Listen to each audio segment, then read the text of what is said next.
Seja bem-vinda. A gente está Obrigada.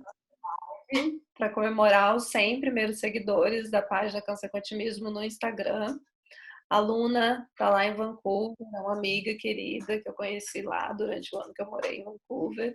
Eu já conhecia ela de vista, aqui de Brasília, mas lá em Vancouver a gente se aproximou, né? A, a sociedade lá de Vancouver, a sociedade brasileira, a comunidade brasileira é muito próxima e acaba que a gente se junta. E a Luna tá fazendo uma pesquisa, um trabalho super legal lá sobre cannabis. Eu queria que você se apresentasse um pouco, Luna, antes da gente começar. Obrigada a você pelo convite. Eu tô me ouvindo. Tá um eco. Deixa eu ver. Vou Bom, botar no... vou falar mesmo assim. Bom, vamos ver. É, então, meu nome é Luna, eu sou antropóloga. Eu tô continuando me ouvindo, tá difícil. Deixa eu ver o que eu faço. Deixa eu ver. Minha formação é em antropologia. Melhorou agora, né? Então é isso, eu sou antropóloga, me mudei para Vancouver tem 2 anos e já com a intenção de trabalhar com cannabis. E nesse percurso dessa mudança, né, eu cheguei aqui uns meses antes da legalização. E aí, como eu faço pesquisa, eu comecei a ir em todas as conferências de cannabis que tinha aqui em Vancouver. E essa coisa que toca a parte do câncer é uma coisa assim que foi um dos motivos de eu querer mesmo entrar nessa indústria e querer pesquisar, né, como é que o que a cannabis faz com o corpo e me interessar pela ciência da cannabis. Então, eu fui numa conferência em setembro de 2018 que chama Hemp and Cannabis Conference, que foi na UBC, onde você estudou, né? E quando eu cheguei no segundo dia da conferência, teve um cientista que ele é muito importante e todo mundo que quer conhecer cannabis tem que conhecer o Dr. Ethan Russo, que é Ethan Russo, né? E ele é tipo a pessoa mais importante, um dos cientistas mais importantes da cannabis, da pesquisa da cannabis hoje. E aí ele estava nessa conferência, eu vi ele falando sobre o sistema endocannabinoide, que é o que eu vou falar daqui a pouquinho. E na segunda parte desse dia, na conferência, teve uma mesa com 6 pessoas. E era uma mesa sobre câncer e cannabis. E nessa mesa, tipo, tinha uma senhora de uns 60 para 70 anos, e a fala dela ela é uma militante, né? Então ela foi desenganada pela medicina a alopata, né? Falou para ela assim, vai para casa, despede da sua família, isso ela contando, né? E aí ela chegou e falou, não vou desistir assim. Aí começou a pesquisar e viu que existia já pessoas usando cannabis para câncer. E ela usou, se curou, e aí foi quando ela falou, assim, foi bem emocionante, ela falando que a partir disso ela dedicou o resto da vida dela, que ela ganhou, né? Ela falou assim, para poder espalhar o conhecimento sobre câncer e cannabis. E aí, nesse dia, ela levou umas 5 pessoas que ela ajudou nesse processo, porque o que acontece muito é que as pessoas ficam sem referência.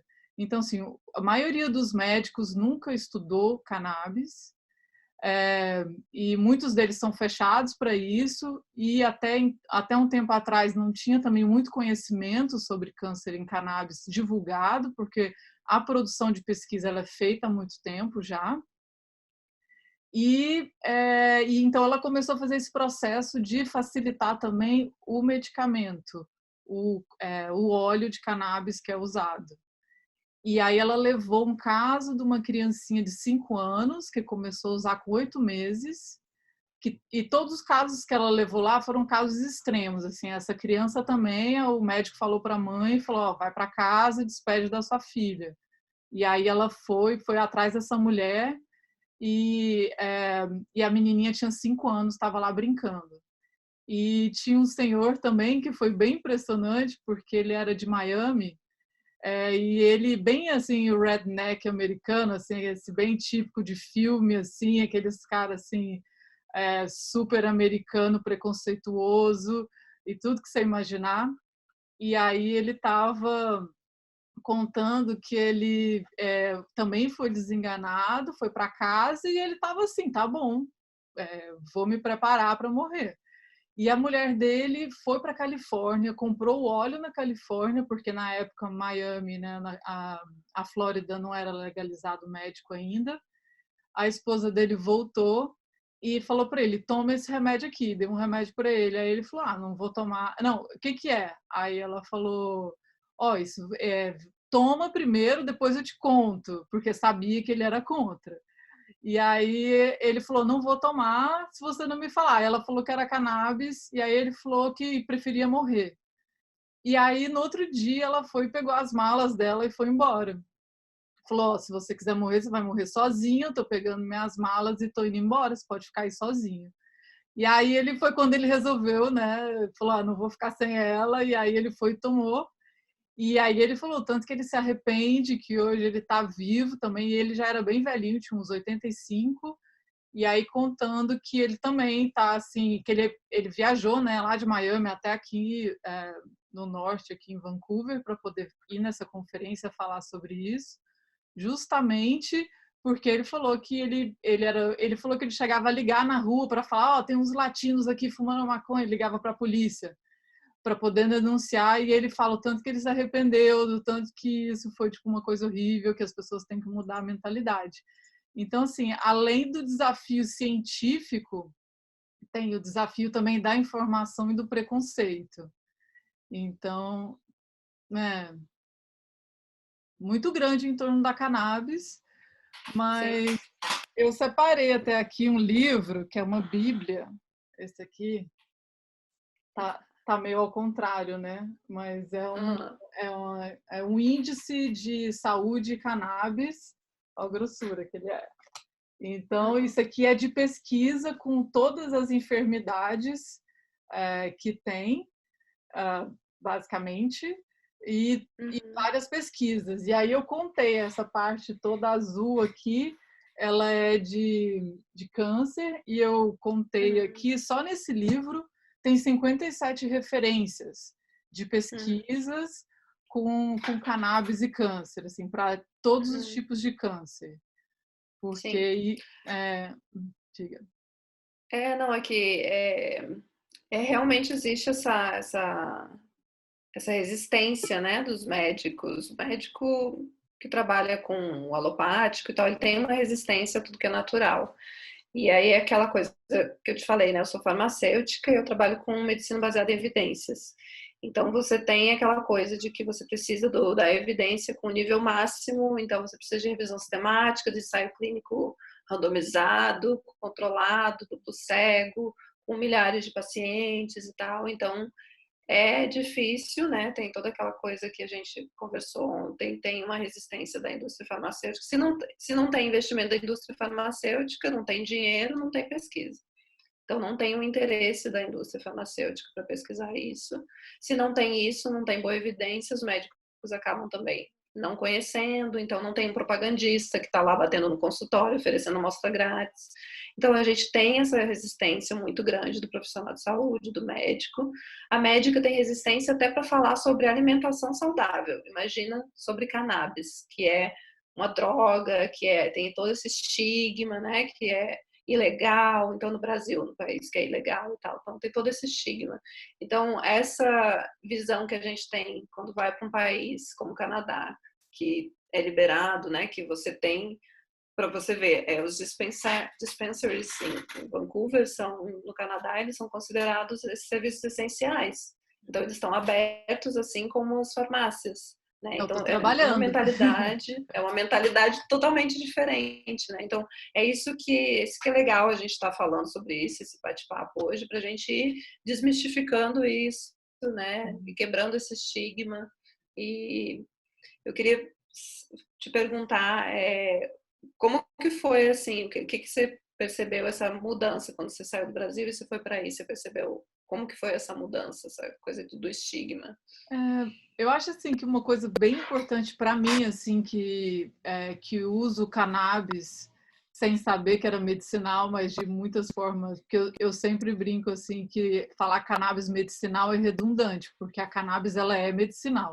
Então não precisa de falar que ela é medicinal e ela só tem um uso, que é medicinal, quer você saiba, quer não. Então assim, Uhum, muitas vezes a gente usa e achando que é recreativo, mas quando você vê tem um fundo bem medicinal, que seja para relaxar, por exemplo, ou que seja uhum, para dormir melhor. sim. Então, mas uma coisa que eu senti muito assim foi o nível de informação, que é basicamente esse trabalho que eu faço aqui hoje, que hoje eu trabalho como Uhum, cannabis educator, eu faço um trabalho de educação com cannabis nas dispensaries, e aí a empresa que eu trabalho, eu treino as pessoas é, falando sobre ciência da cannabis, né? Como é que funciona uhum, no corpo, quais são os tipos de produtos que a gente tem, como é que cada um funciona, e para poder dar esse conhecimento para a população em geral, porque assim, mesmo uhum, aqui, essa comunicação, o conhecimento sobre uhum, cannabis do público geral ainda é pequeno. Então é sim. um trabalho muito grande mesmo aqui. Mas uma coisa que eu Uhum, senti assim, né, já usando cannabis desde a adolescência, quando eu cheguei aqui, eu cheguei num mundo assim, onde a discussão estava 500 anos-luz, assim, começando pelo que é o sistema endocannabinoide, que até então eu já tinha ouvido falar, só que eu ficava assim, isso parece mais uhum. coisa de doidão querendo justificar para fumar maconha e Aham, mesmo eu usando. Então eu falava assim, aham, tipo, como assim tem receptor de cannabis dentro do nosso corpo? E é basicamente isso, entendeu? Então isso foi uma coisa que aí me abriu também para uma questão política muito grande, que eu já tinha pela militância que eu já tinha no Brasil e desde a adolescência, uhum, mas aqui uhum, num nível muito mais avançado, assim. E sim. com certeza por aqui, né? Como você já morou aqui, você sabe, aqui o consumo de. Não pode consumir álcool na rua, mas você pode Uhum, fumar cannabis. que Então, legal. isso é uma coisa bem mais aceita aqui. As pessoas fumam na rua, então não é uma coisa tão assim, nossa, estou sentindo cheiro, o que, que é isso? Então, eu acho que essa coisa de normalizar o consumo é uma coisa muito importante, assim, das pessoas não. Porque assim, a gente sempre usa cannabis se escondendo, ou Sim. isso não pode, ou né, problema com polícia, problema com família. Uhum, Então, a partir do sim. momento que você pode assim andar na rua, Uhum, fumar ou comprar qualquer produto sem esse estigma de proibição, sim. inclusive a sua relação com a planta muda. Eu Uhum, comecei a usar ela de uma forma diferente, assim, depois que eu mudei para cá, sendo uhum, uma coisa legal, sendo uma coisa que eu tinha certeza que eu não estava contribuindo para o uhum. tráfico. Então, assim, isso faz uma Sim, diferença até exatamente. energética, assim, né? Exatamente, com certeza. A gente tem toda. Hoje eu trabalho com saúde indígena, né? E na saúde indígena você tem você precisa ter esse cuidado e esse respeito às práticas tradicionais do povo. E antigamente, a gente tinha isso, né? Uma coisa que até nós mulheres, a gente tem buscado cada vez mais, né? As mulheres que buscam o sagrado feminino, que buscam, a gente está buscando essa ancestralidade. Oi, Marco Aurélio, tudo bom? Marco Aurélio, querido, é um farmacêutico muito querido, foi meu colega de mestrado. Então, a gente tem buscado essa ancestralidade, buscado o chá, né? Um banho de assento, tomar um chazinho, colocar um emplastro, é emplastro que chama, né? Nem lembro mais, o Marco Aurélio pode me ajudar aí também. Então, e essa coisa da cannabis é isso também, é uma planta, né? É uma coisa que a natureza nos trouxe. E as drogas, quando a gente estuda farmácia, a gente aprende que droga ela é a parte vegetal, é o vegetal, a parte da planta, né? A parte da planta da onde você retira a substância que você vai utilizar no medicamento. Então, tem um pouco essa relação também, né? Com o Total. Não, natural. tem uma história que eu fui num evento na Califórnia de cannabis e um farmacêutico justamente contando a história que o pai dele era farmacêutico nos Estados Uhum, Unidos e no final dos anos 30 o pai dele se formou em farmácia. E aí até nos anos 30 o álcool era proibido, né? E aí sim. e a cannabis era legalizada. Então, o pai dele, ele contando assim, que a história do pai dele, quando você só podia se formar formar em farmácia se você soubesse fazer uma tintura de cannabis, porque era usado para basicamente tudo. Então, era a grade curricular da farmácia dos anos 20, 30, era saber fazer uma tintura de cannabis. Só que era um problema na época, porque na época o álcool era proibido. Então, como é que você faz uma tintura sem o solvente, que era o álcool? Então, falou que era super problemático, eles tinham que sair, conseguir um álcool escondido. Então, assim, para você ver assim, né, que por causa de uma lei, hoje em dia é o contrário, o álcool é liberado, a gente tem em casa e a cannabis é proibida. E aí, então, a inversão, né, em algum espaço de tempo super pequeno, a inversão que isso tem, né? Assim. Sim, e as consequências do álcool, né, gente? A violência doméstica, acidente de carro. Então, assim, é complicado. E a gente precisa pensar nisso, o que está além disso, né? O que está atrás de tudo isso, né? Porque você tem, mas é legal, é ilegal. Eu cresci, eu estudei em colégio militar, sou filha de militar, então eu cresci muito indo para esse lado de você ter que pensar aqui dentro da caixinha, mas o colégio militar, o colégio militar me deu essa. A gente tem que questionar, a gente não pode só seguir regra. Isso é até contraditório, né? Mas a gente precisa questionar, tá? É a lei, é legal e tal, mas por quê? Quem que criou isso? Então, e na minha profissão também tem muito isso. Tudo eu questiono, né? A gente que trabalha com medicina baseada em evidência, a gente fica assim, mas esse estudo está dizendo que é legal e tal, que é o estudo normalmente que a indústria vai lá e apresenta para o médico, mas e que estudo é esse? Quem que patrocinou esse estudo? Foi a própria indústria farmacêutica, né? E essa coisa da estatística, né? Que a estatística muitas vezes é uma manipulação dos dados, então por isso que eu falei no começo, né? Essa questão da cannabis. Infelizmente, não temos tantos estudos para comprovar. Mas né? temos, é isso que eu vim aqui dizer, que temos. Mas, com assim, pessoas, com seres humanos? Não, essa é a grande questão, porque assim, começa com a evidência, aí o segundo passo seria em animais, né? Então eles testam em ratos, funcionam super bem, e aí na hora de fazer o teste em humanos, a regulação proibicionista da cannabis impede de fazer teste em humanos. Então, assim, só que as pessoas já usam. Então, esse é que é o problema dessas regulações contra a cannabis, é porque tipo, já tem muita gente usando, igual que eu falei no começo, né, dessas pessoas se curando de câncer.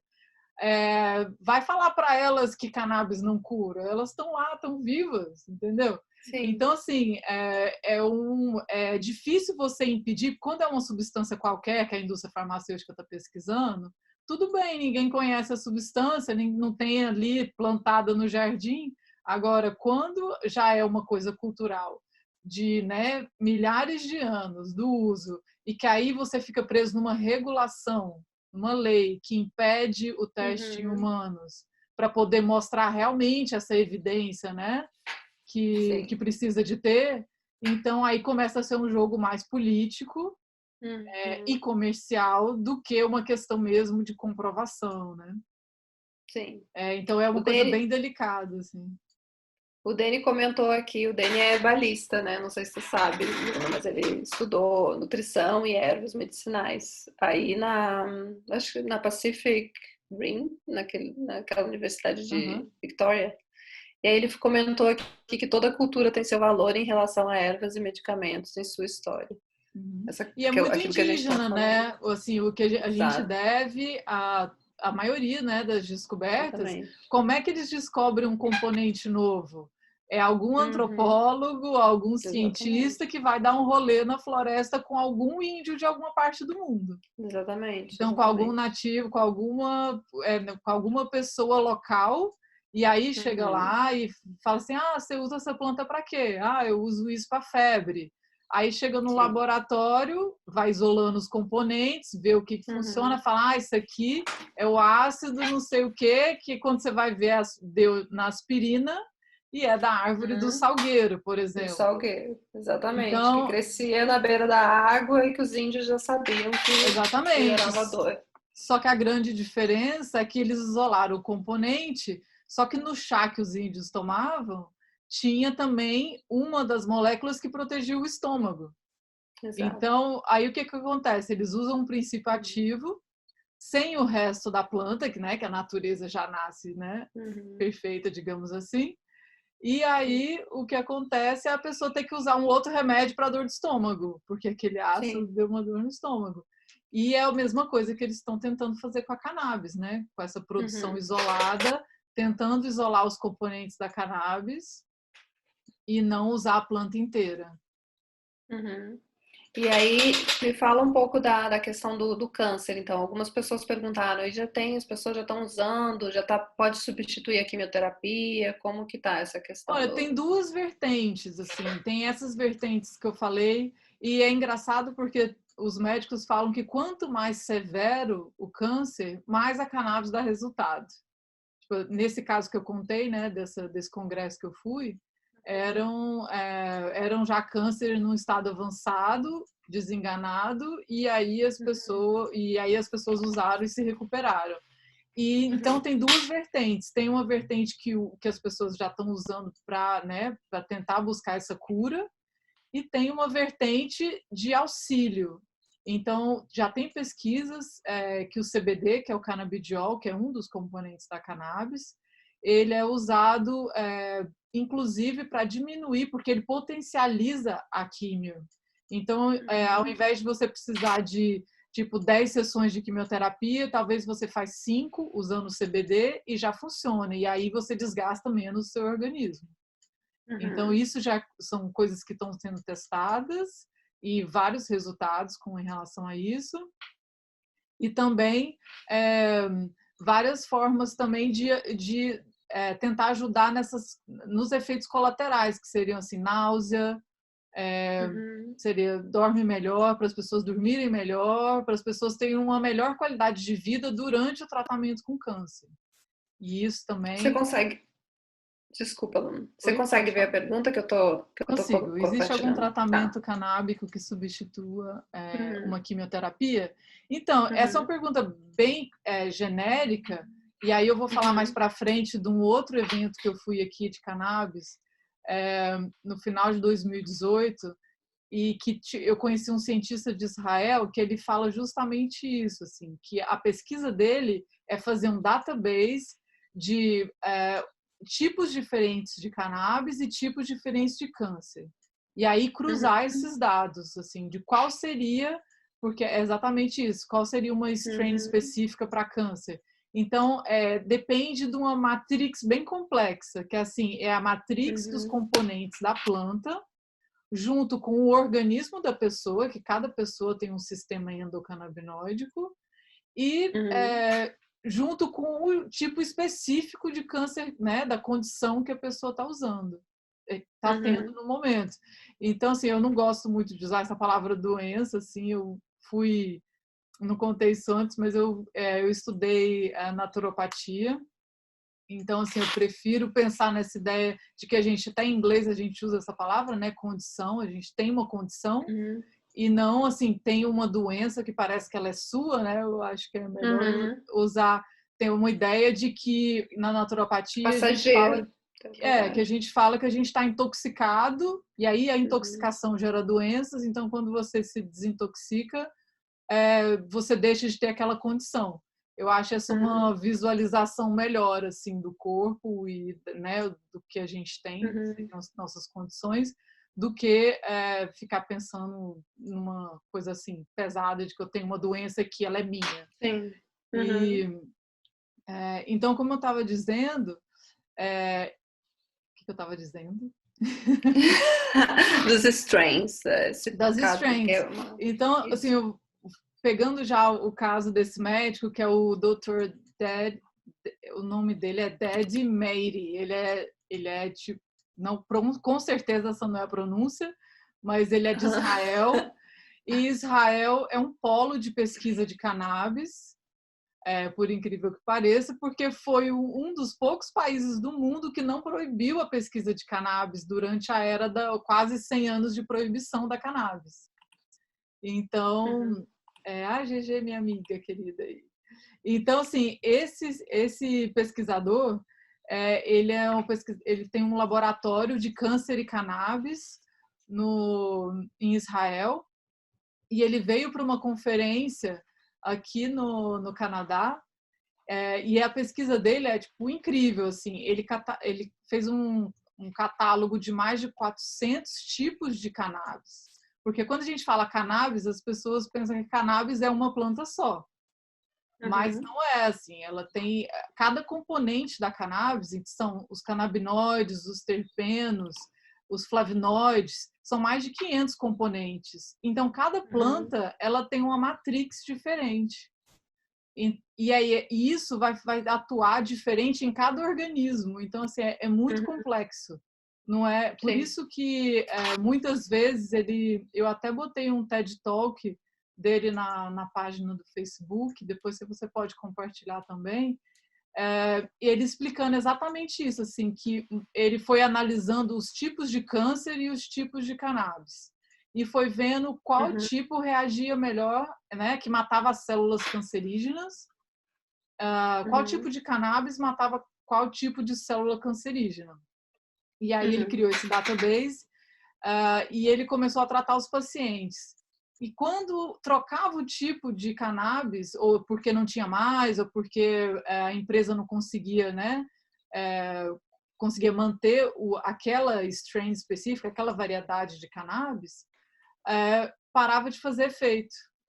E aí eles tinham que conseguir, de algum jeito, aquela que tinha aqueles componentes. Então, não Uhum. é uma pesquisa, né, que precisaria de muito mais testes em humanos, né, Sim. como você falou, e Sim. precisaria de um investimento muito maior para poder conseguir. Agora Sim. também tem esse lado comercial, né, assim, até que ponto a indústria Uhum. farmacêutica, a indústria Exato. médica é, quer Uhum. apoiar esse tipo de iniciativa que você cura com uma planta que não tem efeito colateral. Então, assim, eu acho que parte muito também das pessoas cobrarem isso, né? Assim, Uhum. Exatamente. eu faço, assim, eu fui poucas vezes que eu não gosto, assim, para falar a verdade, eu não vou em médico, então, assim, me Uhum. evita ao máximo, mas, assim, quando eu vou no médico, eu sempre pergunto, assim, você já ouviu falar de sistema endocannabinoide? Uhum. O que você conhece de sistema endocannabinoide? Aí a Uhum. pessoa, normalmente o médico fica assim, já estudei, já ouvi falar, só que Uhum. é muito raro eles terem uma resposta boa. E aqui no Canadá, assim, então imagina, Exatamente. né? Mas esse é um exercício importante, os médicos começarem a saber que eles vão ter esse tipo de pergunta. Porque hoje Sim. está na grande mídia, está na Folha de São Sim. Paulo, está, né, em vários lugares Sim. falando de cannabis, e eu acho que as pessoas têm que começar a perguntar. E aí, porque assim, Uhum. como foi proibido durante quase um século, os médicos que se formaram dos anos 30 para cá, nenhum Sim. estudou um sistema endocannabinótico, Uhum. mesmo porque ele só foi descoberto nos anos 90. Então, Uhum. dando um parâmetro assim da pesquisa de câncer e cannabis, até nos anos 60 foi a primeira vez em Israel que um cientista isolou a molécula do THC. A da papoula lá, né, que é do ópio, ela foi, ela foi isolada 200 anos antes do que a da cannabis. Uhum. E Sim. aí esse cientista ele falou, deixa eu isolar esse componente para saber qual que é o princípio ativo, porque era tipo, basicamente a única planta muito utilizada que a gente não tinha noção de qual que era o princípio ativo. Uhum. E aí foi quando ele Uhum. descobriu o THC. Sim. E aí, a partir disso, então, até os anos 90, dos anos 60 aos anos 90, foi a primeira fase da pesquisa foi focada nos canabinoides, que são o CBD, o THC, o CBG, o canabigerol. Então, foi o isolamento e o uso individualizado desses componentes da cannabis. Depois Uhum. dos anos 90, quando eles descobriram que o sistema endocannabinoide, que que é um sistema que cada pessoa tem é um sistema de Uhum. receptores que a gente tem espalhado pelo corpo inteiro, e ele é responsável pelo equilíbrio, pela homeostase do nosso organismo. Então, basicamente a gente tem mais conhecimento sobre dois receptores desse sistema, que a gente chama ele de CB1 e CB2. E o CB1 ele é mais ligado ao sistema nervoso central, e o CB2 ele é mais ligado ao sistema periférico e ao sistema imunológico do corpo. Então, ele basicamente regula todos os outros sistemas, ele é o link, basicamente, entre todos os outros sistemas do nosso corpo. Por isso mesmo que a cannabis funciona desde, assim, dor de cabeça, enxaqueca, ou né, insônia, a câncer. É por isso que ele atinge essa gama muito grande de enfermidades. É justamente porque esse sistema ele perpassa todos os outros. Então, assim, a partir dos anos 90, as pesquisas de cannabis elas passaram a ser focadas. Então a gente tem os canabinoides, os fitocannabinoides, que a gente chama, que é o da cannabis. A gente tem um sistema na gente que são esses receptores. E aí, a partir disso, eles falaram, bom, mas a gente não ia ter um sistema se a gente não produzisse alguma coisa para esse sistema. E aí foi assim que eles descobriram que a gente tem os nossos endocannabinoides, que é os nossos canabinoides endógenos, que a gente mesmo produz. E aí eles têm basicamente um que chama anandamida, que significa em sânscrito, que significa bliss, que significa alegria. E a gente tem um outro que chama 2-HG. E aí, a partir disso, as pesquisas ficam focadas no nosso corpo, nos nossos endocannabinoides e nos fitocannabinoides da cannabis, principalmente. A terceira fase que a gente está chegando das pesquisas, na ciência, né, da cannabis, elas focam nas outras substâncias que se assemelham muito a essa anandamida. Então, uma pesquisa que eu li que é muito interessante, falando sobre osteoporose. É muito doido, porque eu fico lendo tudo isso em inglês, e aí quando você vai falar em português é mais fácil ficar. Mas essa pesquisa mostra que as mulheres, principalmente da região do Mediterrâneo, têm menos osteoporose do que as mulheres da Escandinávia. E aí eles foram investigar e descobriram que era por causa do uso do azeite. E aí foram ver que quando a gente consome azeite, a gente mesmo produz uma molécula que ela é muito parecida com essa anandamida. E aí ela é responsável pela saúde dos ossos. Então, essa seria tipo a terceira fase da pesquisa. É assim, ver quais são esses componentes que a gente mesmo produz e que ajudam em várias condições. É nesse estágio que a gente está caminhando agora. A gente tem uma pergunta aqui, uma pergunta da Aline, que ela falou, seu ponto, em qual sentido? Possível cura de algum tipo específico, como analgésico aí ela mandou o restante da pergunta que não está aparecendo aqui.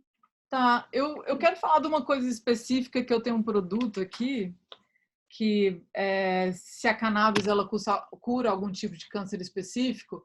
Esse que eu falei nessa conferência eram tipos bem diferentes de cannabis, e a cannabis foi capaz de curar essas pessoas. Então, assim, eu acho que depende, igual eu falei, é uma matrix bem complexa do tipo de cannabis, com o tipo de câncer e com a pessoa, com a condição da pessoa. Agora, uma coisa eu posso falar assim, em geral, de todas as conferências de cannabis que eu já fui, com todos os médicos que eu já fui. Em homenagem à planta. Eu adorei. Todos os especialistas falam que tudo depende do que você consome. Então, assim, a alimentação com a cannabis, junto com uma coisa que eles falam que ninguém gosta muito de falar. Eu fui numa conferência em Portland, no Oregon, aqui nos Estados Unidos, e eles falaram, era conferência de cannabis, mas não teve um cientista que não falou de intestino. Então, falando de intestino, e as pessoas têm problema de intestino e ninguém gosta de falar de cocô, né? Exatamente. E as pessoas têm vergonha de falar de intestino, de cocô, de supositório, tem um tabu muito grande em volta disso. E eles falando que, assim, que essa parte dos probióticos, pré-bióticos, da saúde do intestino, né, que vem também do que você consome como comida, é basicamente, assim, digamos assim, 70% da saúde e da cura, digamos assim, de qualquer tipo de doença. E associada a cannabis, né? Teve até uma médica que ela falou, olha, eu trabalho com câncer e cannabis, ela é da UCLA, como é que ela chama? Anaí é outra israelense, israelita, Anaí Jewett. E ela tem 11 patentes com câncer e cannabis, já nos Estados Unidos. E ela tem, dentro da UCLA, ela tem um laboratório que pesquisa câncer e ela mostra coisas assim, tipo, a fala dela foi incrível e no final ela falou, eu não como carne, eu não como açúcar, eu não como óleo, ela basicamente baseada em cereal e verdura, então assim, ela trabalha com isso, ela vê, né, os resultados disso. Então, assim, a cannabis ela é um caminho, assim, né, no meu ponto de vista, assim, de pesquisadora e entusiasta também da cannabis, né? Então, eu acho que ela é um caminho, mas como também os meus estudos naturopáticos, eu acredito que ela tem que ser extremamente associada à alimentação e às práticas de detox, porque não é um milagre, assim. Quando a gente fala, né, de cura, tudo parece muito milagroso, mas eu acho que a gente tem que ter esse cuidado, né? Assim, o câncer é uma condição muito sensível mesmo, porque hoje em dia todo mundo tem uma relação com alguém que tem um câncer ou teve um câncer, ou todo mundo perdeu um ente querido, assim, por câncer. Então, assim, por isso que eu tenho, assim, ao mesmo tempo, muito respeito e receio para falar, né, disso com cannabis, porque eu também não sou médica, mas eu acho que eu não vejo isso como um milagre, eu vejo como uma ferramenta muito importante, mas principalmente associado a uma alimentação e a um intestino, né, probióticos, né, tipo, saudável, porque isso é bem uma central. coadjuvância, né? É importante para a gente não tá. É claro que a gente não está aqui advogando para que as pessoas larguem os seus tratamentos e vão usar somente a planta, ou enfim.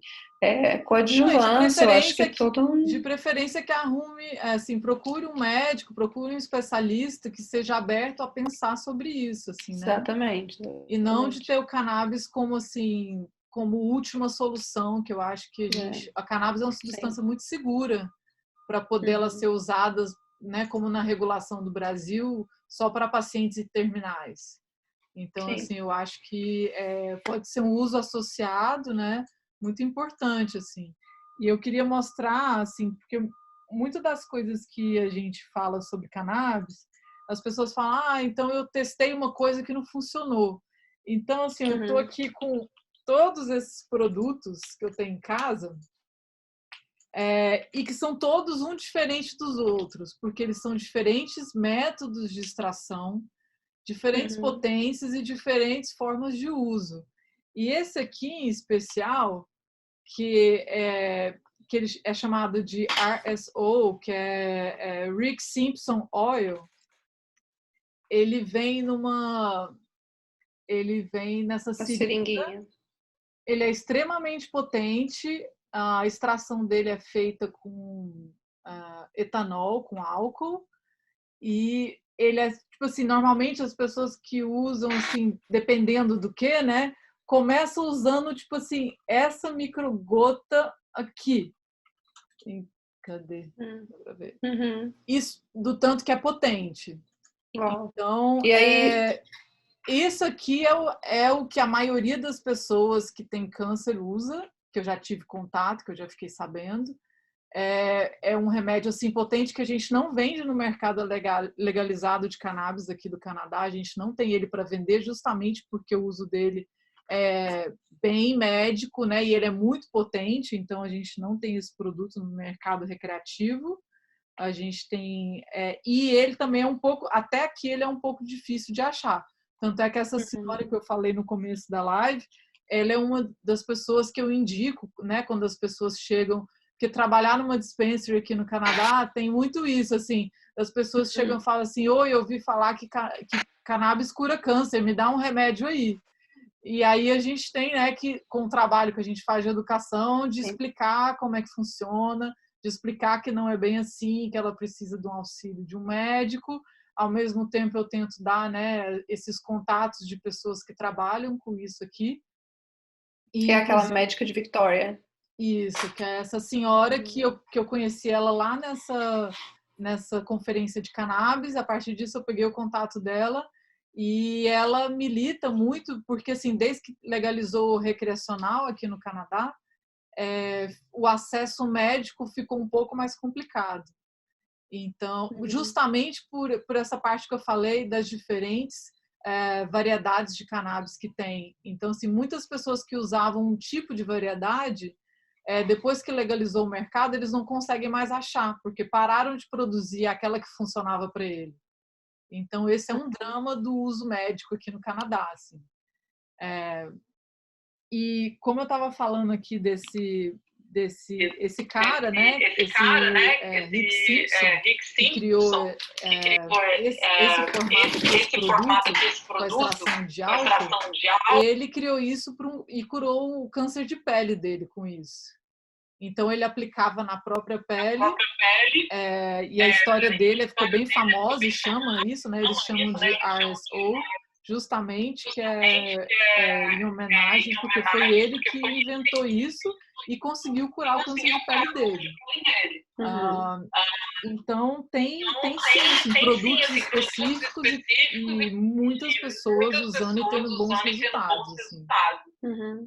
O Dani perguntou quais são as melhores formas de ingestão da maconha para pacientes que estão com câncer em geral: óleo, comprimido, tintura, chá. Então tem um pouco a ver. Depende do tipo de câncer e depende do que. Assim, eu não sou médica, né? Eu não posso nem dar um conselho médico.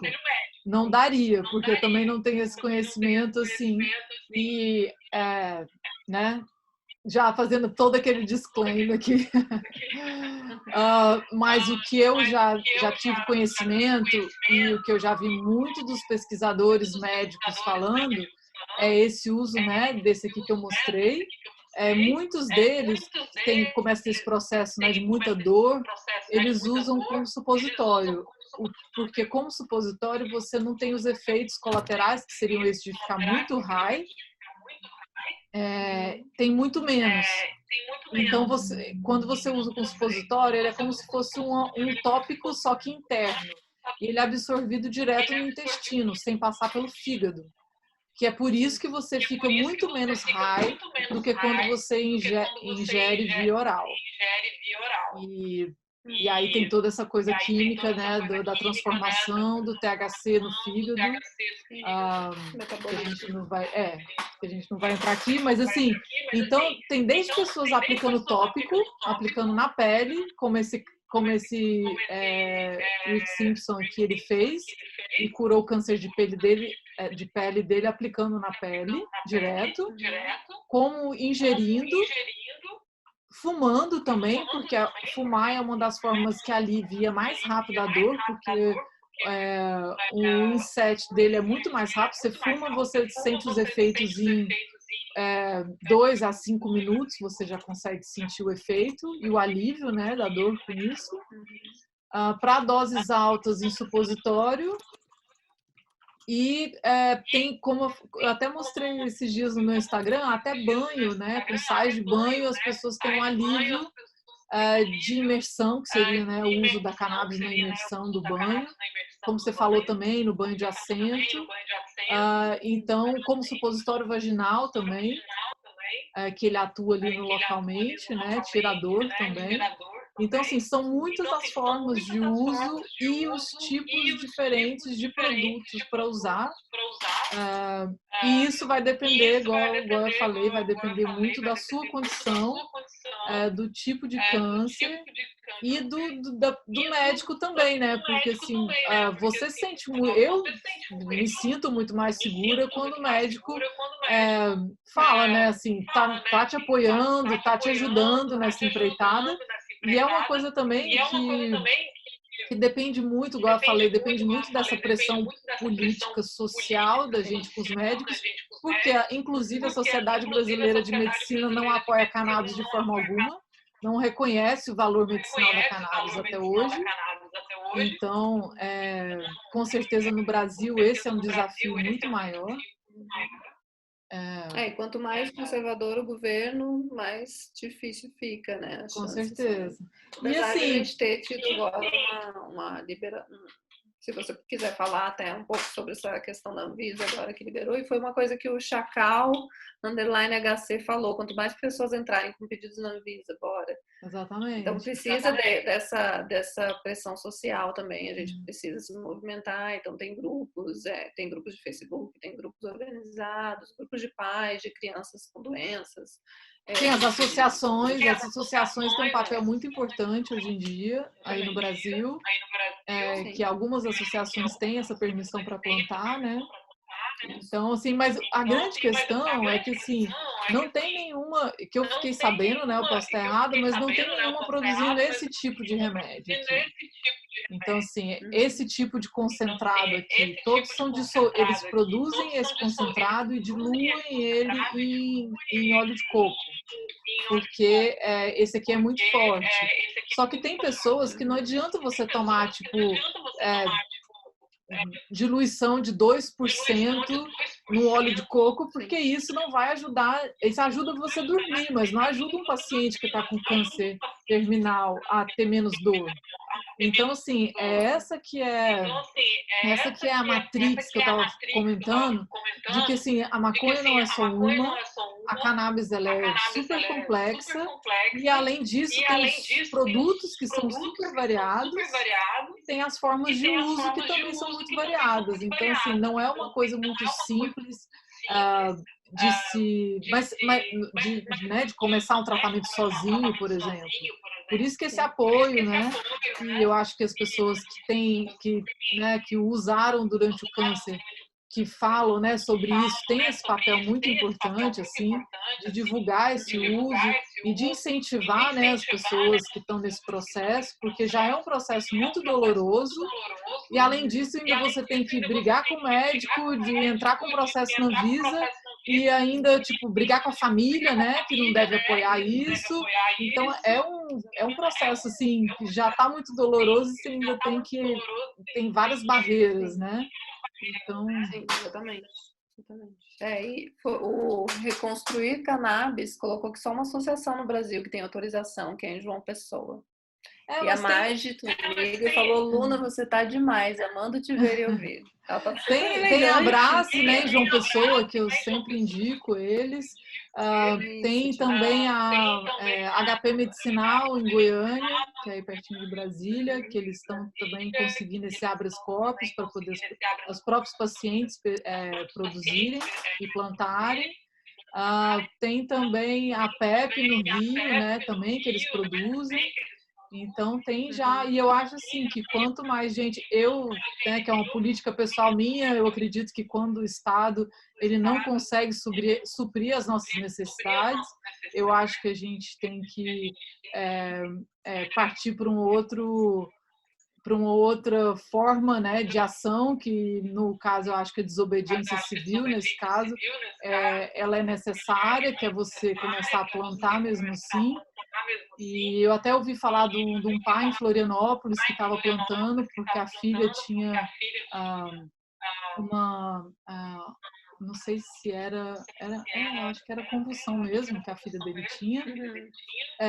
E ele foi preso porque ele estava plantando para a filha dele. Então, são pessoas, né, que estão aí arriscando a vida para poder conseguir curar um filho, né? E quem não faria isso? Mas, assim, a gente precisa de mais pessoas plantando, de mais pessoas entrando, né?